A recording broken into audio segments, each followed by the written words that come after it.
மாணவர்கள் அனைவருக்கும் வணக்கம். 8ஆம் வகுப்பு மாணவர்களுக்கான அரசு உதவித்தொகையுடன் கூடிய என்எம்எஸ் தேர்வு சேட் பகுதி சமூக அறிவியலில் 7ஆம் வகுப்பிலிருந்தும் 8ஆம் வகுப்பிலிருந்தும் தனித்தனி பாடங்களுக்கான மாதிரி வினாத்தாள்களின் விடை விளக்கங்களை தான் நம்ம தொடர்ச்சியாக பார்த்துட்ருக்கோம்.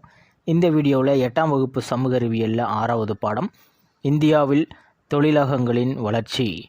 இந்த பாடத்திலிருந்து கொடுக்கப்பட்டிருக்கும் 50 மாதிரி வினாக்களின் விடைகளை பற்றி இந்த வீடியோவில் பார்க்கலாம். Welcome to Mani math board. இந்தியாவில் தொழிலகங்களின் வளர்ச்சி என்ற பாடத்தில் என்னென்ன பாடக்கருத்துக்கள்லாம் கொடுத்துருக்காங்கன்னு பார்க்கலாம். இந்தியாவின் பாரம்பரிய கைவினை பொருட்கள், இந்திய தொழிலகங்களின் வீழ்ச்சி, அதற்கான காரணங்கள் எல்லாம் கொடுத்துருக்காங்க. ஒரு 5 பாயிண்ட் இருக்குது. நவீன தொழிலகங்களின் தொடக்கம், நவீன தொழிலகங்களின் வளர்ச்சி, இந்திய தொழில்துறை கூட்டமைப்பு, இந்தியாவில் தொழிலக வளர்ச்சி, இந்தியாவில் தொழில்துறை வளர்ச்சியின் பல்வேறு கட்டங்கள், நவீனமயமாக்கல், தற்சார்புடைமை. மாதிரி வினாக்களின் விடைகளின் போது இடையிடையே பாடக்கருத்துக்களை நம்ம ரீகால் பண்ணிக்கலாம். கேள்வி எண் 1, பருத்தி உற்பத்தியின் பிறப்பிடம் இந்தியா என்று கூறியவர்? Edward Baines.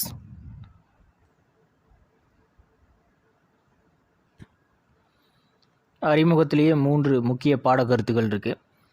இந்திய தொழில்களின் வரலாறு மனிதகுல வரலாற்றிலிருந்தே தொடங்குகிறது.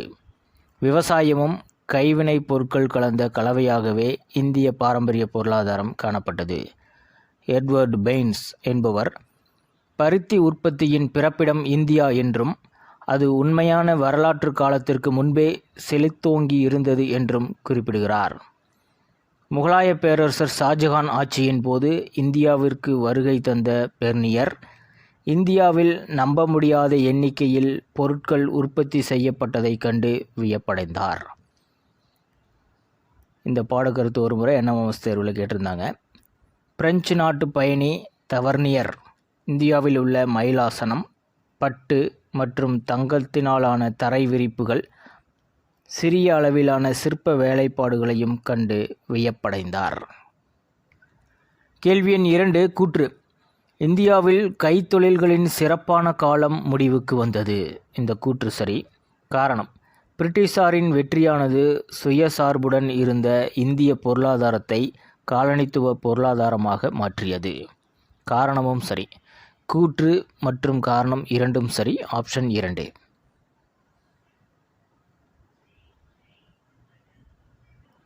இந்தியாவின் பாரம்பரிய கைவினை பொருட்கள் ஹைலைட் பண்ணியிருக்கிறத பாருங்கள். இந்திய கிராமங்களில் விவசாயத்திற்கு அடுத்த நிலையில் கைவினை தொழில் பெரிய வேலை வாய்ப்பாக இருந்தது. நெசவு, மரவேலை, தந்த வேலை, மதிப்புமிக்க கற்களை வெட்டுதல், தோல், வாசனை மரங்களில் வேலைப்பாடுகள் செய்தல், உலோக வேலை மற்றும் நகைகள் செய்தல் ஆகிய பாரம்பரிய தொழில்களில் இந்தியா மிகவும் புகழ்பெற்று விளங்கியது. கிராமப்புற கைவினைஞர்களான பானை தயாரிப்பாளர்கள், நெசவாளர்கள், உலோக வேலை செய்வோர் ஆகியோர் வீட்டு பயன்பாட்டிற்கான பொருள்களையும் பாத்திரங்களையும் உற்பத்தி செய்தனர். ஆனால் சிறப்பு வாய்ந்த பொருள்கள் உள்நாட்டு மற்றும் வெளிநாட்டு சந்தைகளுக்காக உற்பத்தி செய்யப்பட்டன. அவைகள் பருத்தி துணிகள், மஸ்லின் துணிகள், கம்பளிப்பட்டு மற்றும் உலோகப் பொருட்கள் ஆகியனவாகும். பருத்தி மற்றும் பட்டு ஆடைகளின் சிறந்த தரத்திற்கு இந்தியா பிரபலமானது. நெசவாளர்கள், தையல்காரர்கள் மற்றும் சாய தொழிலாளர்கள் ஆகியோரை பற்றி பல அறிவார்ந்த படைப்புகளில் குறிப்புகள் காணப்படுகின்றன. குறிப்பிட்ட சில உலோக தொழிற்சாலைகளுக்கான மையங்கள் நன்கு பிரபலமானவை. உதாரணமாக, மணி தயாரிக்க பயன்படும் உலோகமான வெண்கலத்துக்கு சௌராஷ்டிரா பெயர் பெற்றது. தகர தொழிற்சாலைக்கு வங்காளம் புகழ் பெற்றது. மஸ்லின் ஆடைகளுக்கு டாக்கா புகழ் பெற்றது.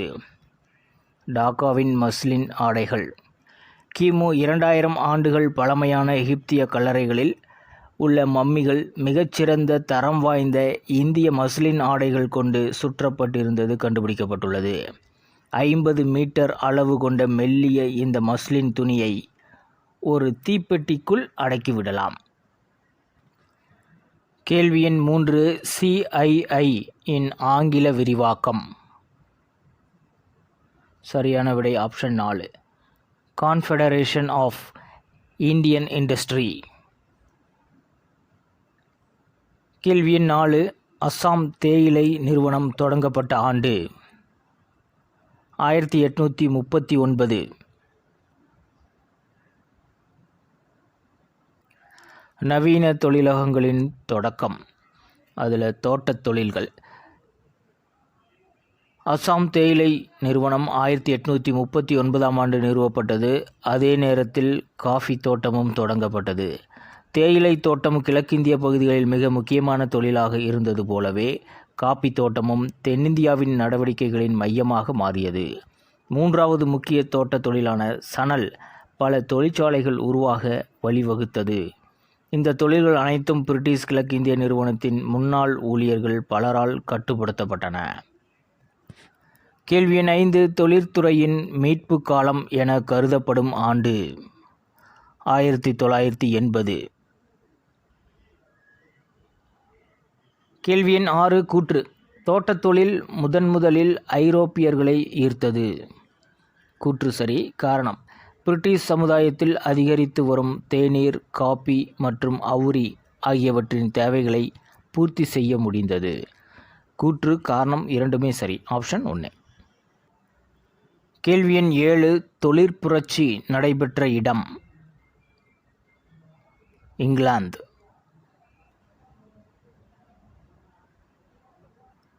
கேள்வி எண் 8.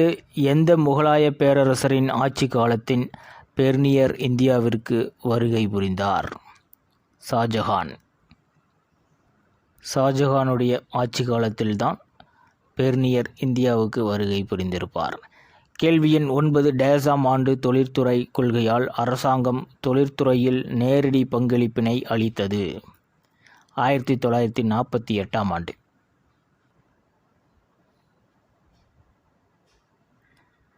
இந்திய தொழிலகங்களின் வீழ்ச்சி, அதில் முதல் காரணம் ஆட்சியாளர்களின் ஆதரவின்மை. ஹைலைட் பண்ணியிருக்கிறது மட்டும் பார்த்துக்கலாம்.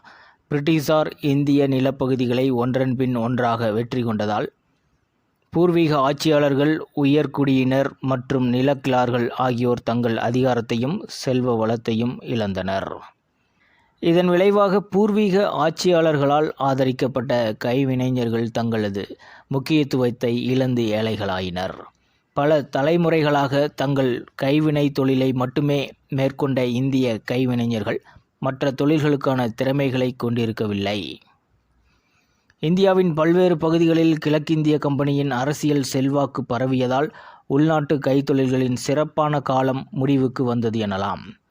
உற்பத்தியாளர் மூலப்பொருட்களின் ஏற்றுமதியாளராக மாறுதல். பிரிட்டிஷ் ஆட்சியாளர்களால் பிரிட்டனில் இருந்து இறக்குமதி செய்யப்பட்ட இயந்திரத்தால் தயாரிக்கப்பட்ட பொருட்களின் போட்டியே இதற்கு முக்கிய காரணமாக அமைந்தது. பிரிட்டிஷாரால் அறிமுகப்படுத்தப்பட்ட ரயில்வே மற்றும் சாலைகளானது முடிவுற்ற பொருட்களை இந்தியாவின் தொலைதூர பகுதிகளுக்கு கொண்டு செல்லவும் பல்வேறு பகுதிகளிலிருந்து மூலப்பொருட்களை கொள்முதல் செய்யவும் வாய்ப்பை ஏற்படுத்தியது. இயந்திரத்தால் தயாரிக்கப்பட்ட பொருட்களின் போட்டி. இந்தியாவின் பழமையான தொழில் நெசவு தொழிலாகும். இந்திய நெசவாளர்களின் மிகவும் சிறப்பு வாய்ந்த திறன்கள் மற்றும் குறைந்த உற்பத்தி செலவு ஆகியவை ஐரோப்பிய உற்பத்தியாளர்களுக்கு கடுமையான போட்டியை அளித்தன. இப்போட்டி இங்கிலாந்தில் காட்டன் ஜின், பறக்கும் எரிநாடா, நூற்கும் ஜென்னி மற்றும் நீராவி இயந்திரம் ஆகியவை கண்டுபிடிப்பதற்கும் அவை நெசவு உற்பத்தியை பெரிய அளவில் உருவாக்கவும் உதவியது. பிரிட்டனில் உற்பத்தியான பொருட்களின் சந்தையாக இந்தியா மாறியது. பழமையான தொழில்நுட்பங்களுடன் தயாரிக்கப்பட்ட இந்திய பொருட்கள் இங்கிலாந்தில் இயந்திரங்களால் முடிக்கப்பட்ட பொருட்களுடன் போட்டியிட முடியவில்லை. ஆங்கிலேயர்களின் வர்த்தக கொள்கை. இந்தியாவில் பிரிட்டிஷ் அரசாங்கத்தால் செயல்படுத்தப்பட்ட அனைத்து கொள்கைகளும் இந்திய உள்நாட்டு தொழில்களின் மீது மிகப்பெரிய தாக்கத்தை ஏற்படுத்தின. கிழக்கிந்திய கம்பெனியால் பின்பற்றப்பட்ட தடையில்லா வாணிபக் கொள்கை இந்திய வர்த்தகர்கள் தங்கள் பொருட்களை சந்தை விலைக்கு குறைவாக விற்க கட்டாயப்படுத்தியது. இது பல கைவினைஞர்கள் மற்றும் மூதாதையர்களிடம் இருந்து கற்றுக்கொண்ட கைவினைத் திறமைகளை கைவிடவும் கட்டாயப்படுத்தியது.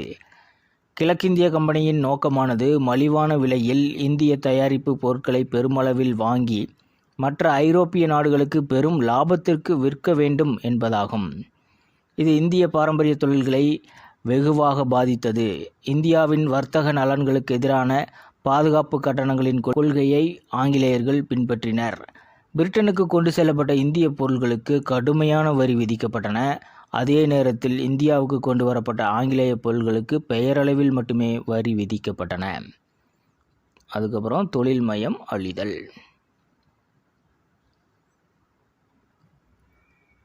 கேள்வி எண் 10, தவறான கூற்றை கண்டுபிடி. 4 ஆப்ஷனில் 4 கூற்றுகள் இருக்குது, பார்க்கலாம்.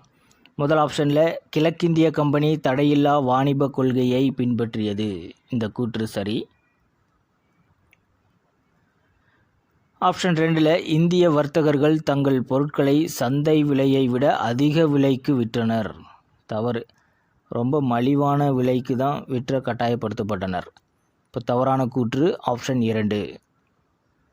மூணாவது ஆப்ஷனில் பாருங்கள், மலிவான விலையில் இந்திய பொருள்களை வாங்கி பெரும் லாபத்திற்கு விற்பது.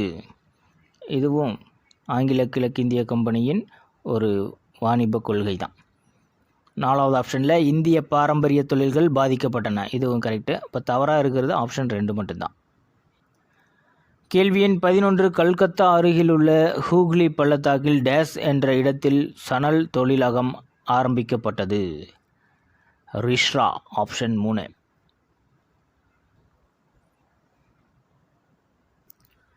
இயந்திர அடிப்படையிலான தொழில்கள், அதில் தேயிலை தோட்டம். இந்தியாவில் 1854ஆம் ஆண்டு பம்பாயில் பருத்தி நூற்பு ஆலை நிறுவியதுடன் ஒரு ஒருங்கமைக்கப்பட்ட வடிவிலான நவீன தொழில்துறை பிரிவு தொடங்கப்பட்டது.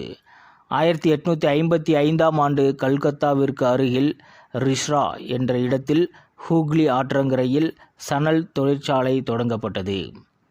1870ஆம் ஆண்டு முதல் காகித ஆலை கல்கத்தாவுக்கு அருகில் பாலிகஞ்ச் என்ற இடத்தில் துவங்கப்பட்டது.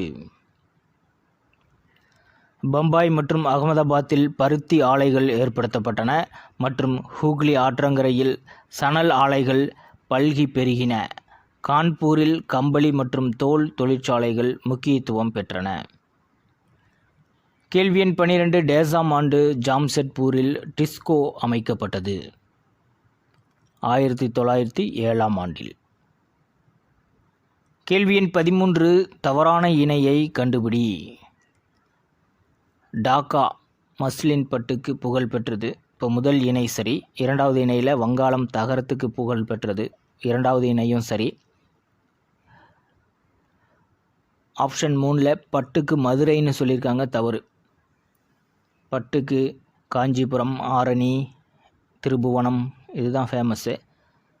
4வது ஆப்ஷனில் சௌராஷ்டிரா, வெங்கலம் இதுவும் சரிதான். இப்போ தவறான இணை ஆப்ஷன் 3. கேள்வி எண் 14, இந்தியாவின் முதல் 3 5 திட்டங்களின் முக்கிய நோக்கமாக இருந்தது என்ன? வலுவான தொழில்துறை தளத்தை உருவாக்குதல். கேள்வி எண் 15, இந்தியாவில் மிகப்பெரிய அளவில் எஃகு உற்பத்தியை மேம்படுத்திய பெருமைக்குரியவர் டேஸ் ஆவார். ஜாம்ஷெட்ஜி டாடா.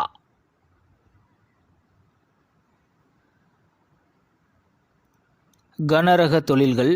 கனரக தொழில்களில் இரும்பு மற்றும் எஃகு தொழில் அடங்கும். 1874ஆம் ஆண்டு குல்டி என்ற இடத்தில் முதன்முறையாக நவீன முறையில் எஃகு தயாரிக்கப்பட்டது.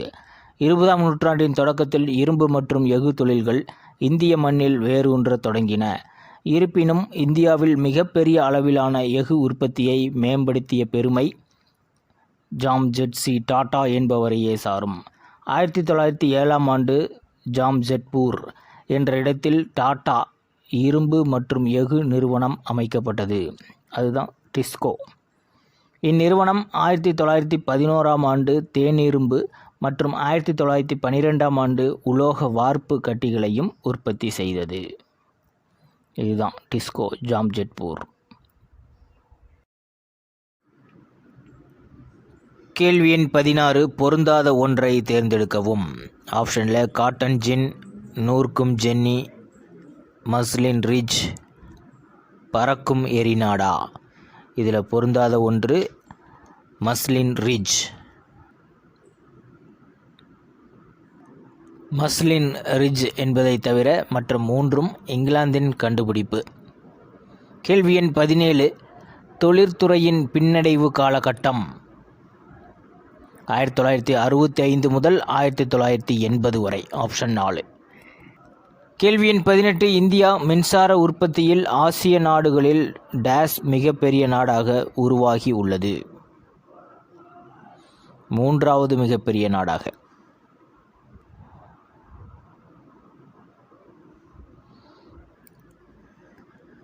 தற்சார்புடைமை. தற்சார்பு இலக்கை அடைந்திருப்பது தொழிற்துறை வளர்ச்சியின் மற்றொரு சாதகமான அம்சமாகும்.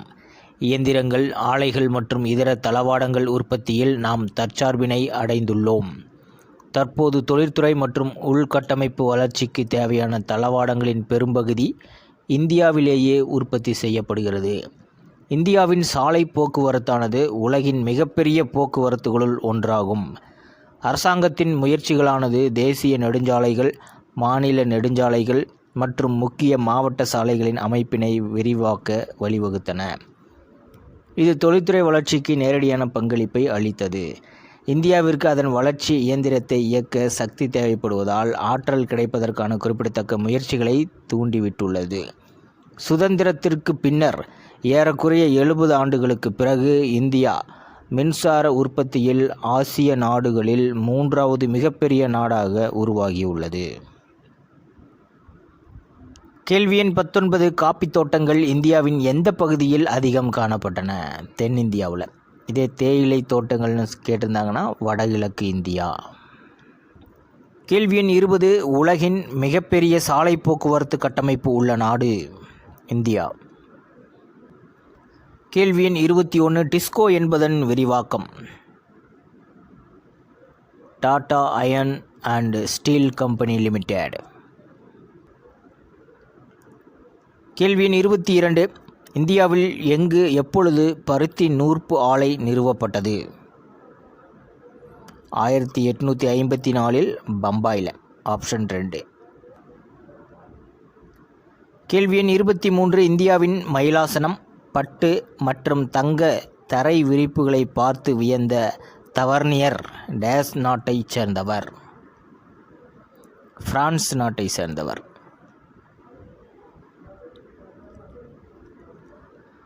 கேள்வி எண் 24, பொருந்தாத ஒன்றை கண்டுபிடி. ஆப்ஷனில் அலுமினியம், மின்னணு, அணுசக்தி, இரும்பு மற்றும் எஃகு அப்படின்னு கொடுத்துருக்காங்க. இதில் பொருந்தாத ஒன்று அலுமினியம்.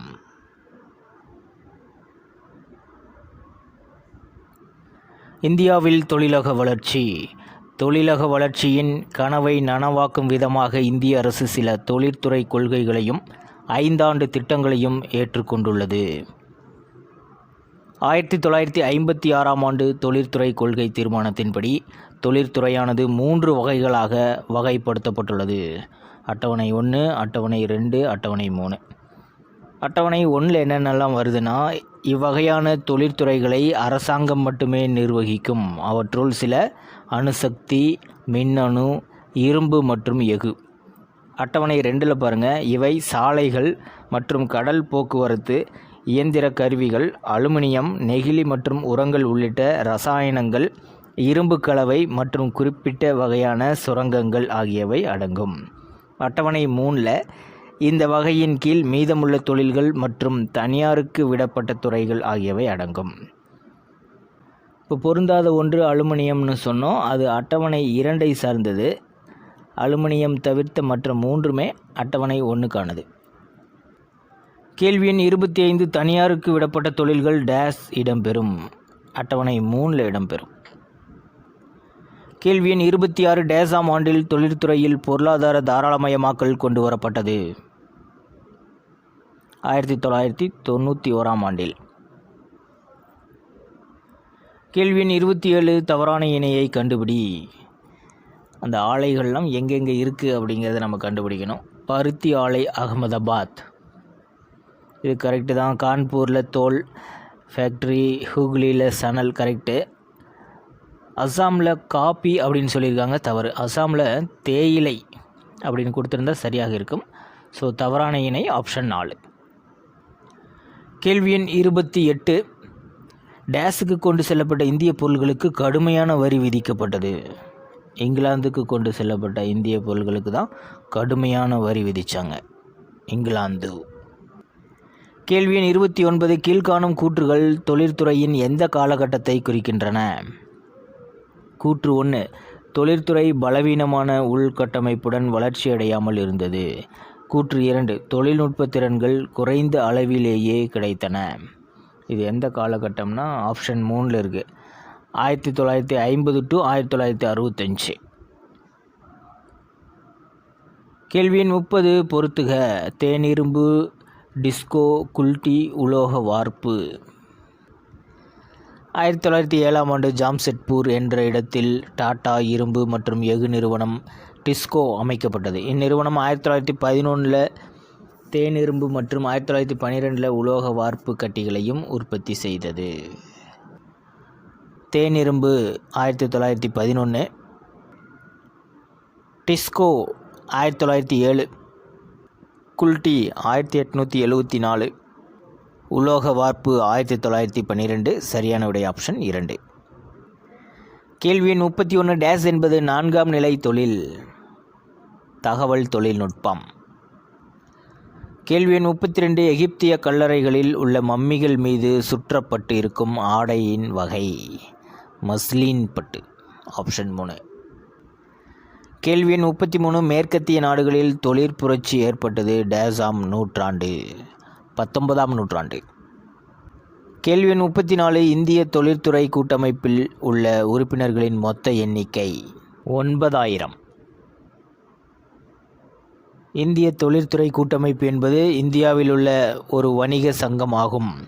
இது ஒரு அரசு சாரா லாப நோக்கமற்ற தொழிற்துறை வழிநடத்துதல் மற்றும் தொழிற்துறையை நிர்வகிக்கும் ஒரு அமைப்பாகும். இது 1985 நிறுவப்பட்டது. தனியார் மற்றும் பொதுத்துறைகளை உள்ளடக்கிய சிறு மற்றும் நடுத்தர நிறுவனங்களில் இருந்தும் மற்றும் பன்னாட்டு நிறுவனங்களில் இருந்தும் 9000 உறுப்பினர்களை கொண்டு உருவாக்கப்பட்டதாகும். கேள்வி எண் 35. மிக தரமான பட்டுக்கு புகழ்பெற்ற நாடு எது? இந்தியா. கேள்வி எண் 36. டேஸ் ஆண்டு கல்கத்தாவுக்கு அருகில் பாலிகஞ்ச் என்ற இடத்தில் காகித ஆலை தொடங்கப்பட்டது. 1870ஆம் ஆண்டு. கேள்வி எண் 37. கூற்று. வேளாண்மை சார்ந்த தொழிலகங்கள் அழிவை நோக்கி சென்றன. சரி. பிரிட்டனில் இருந்து இறக்குமதி செய்யப்பட்ட இயந்திரங்களால் தயாரிக்கப்பட்ட பொருட்களின் போட்டி. கூற்று, காரணம் இரண்டுமே சரி, ஆப்ஷன் 2. கேள்வி எண் 38. எந்த 5 ஆண்டு திட்டங்களின் மூலம் தொழிற்துறை உற்பத்தியில் உயர் விகிதத்தை அடைந்தது? 10வது மற்றும் 11வது 5 ஆண்டு திட்டம். கேள்வி எண் 39. நம்முடைய தொழிற்துறை மற்றும் உள்கட்டமைப்பு வளர்ச்சிக்கு தேவையான தளவாடங்களில் பெரும்பகுதி எங்கு தயாரிக்கப்படுகின்றன? இந்தியாவிலேயே நம்ம தயாரிச்சுக்கிறோம், இந்தியா. கேள்வி எண் 40. கூற்றுகளை ஆராய்க. தவறான கூற்று எது? முதல் ஆப்ஷனில் நவீன தொழிற்சாலைகளின் அதிகமான வேலைவாய்ப்புகள் கைவினை தொழில் வீழ்ச்சிக்கு காரணம். இந்த கூற்று சரி.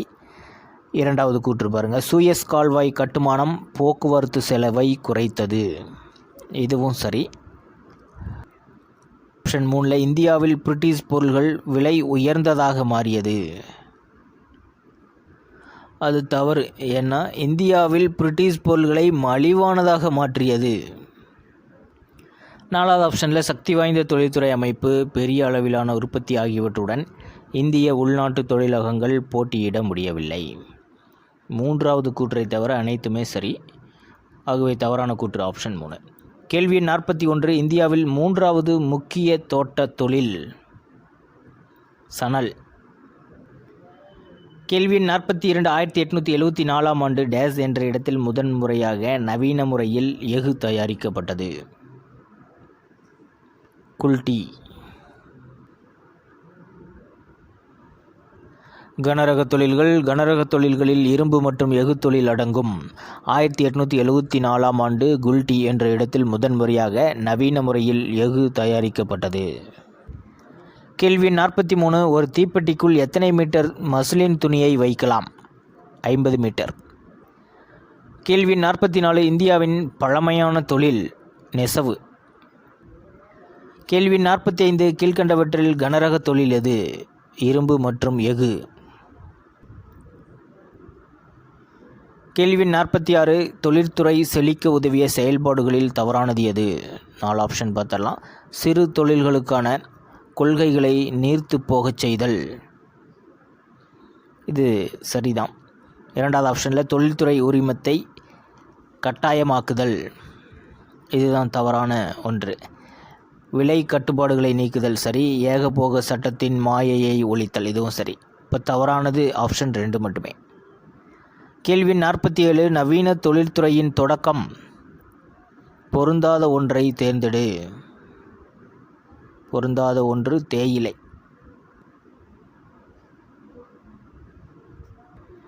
கேள்வி 48. மணி தயாரிக்க பயன்படும் முக்கிய உலோகம் வெண்கலம்.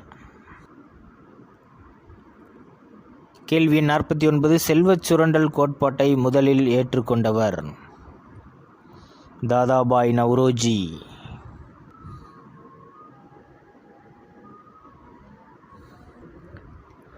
தாதாபாய் நவ்ரோஜியின் செல்வ சுரண்டல் கோட்பாடு. ஆங்கிலேயர்கள் இந்தியாவின் வளங்களை சுரண்டுவதும் இந்தியாவின் செல்வங்களை பிரிட்டனுக்கு கொண்டு செல்வதுமே இந்திய மக்களின் வறுமைக்கு காரணம் என்பதை முதலில் ஏற்றுக்கொண்டவர் தாதாபாய் நவ்ரோஜி ஆவார்.